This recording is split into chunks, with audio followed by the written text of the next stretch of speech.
Air fryers are a popular kitchen gadget, but not everyone is familiar with how they work or how to get the best results. Hey everyone, my name is Mike, and this is Reviewed. Here are 5 quick tips to make sure your air-fried foods turn out delicious. Tip number 1 is to make sure you preheat the air fryer. You preheat your oven before using it, and this is the same idea. You want it hot before you start cooking. Speaking of temperature, tip number 2 is to cook at 400 degrees. In an air fryer, hotter is better.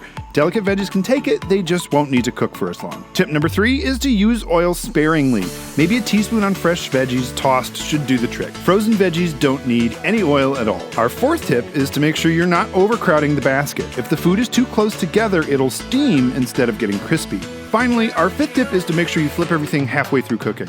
You'd flip it if it were being fried normally or roasted in a regular oven, so flipping it here too will make sure your food comes out evenly crispy and cooked throughout. For more kitchen tips and tricks, make sure to like and subscribe, and if you want to check out more reviewed content, hit up the link in the description.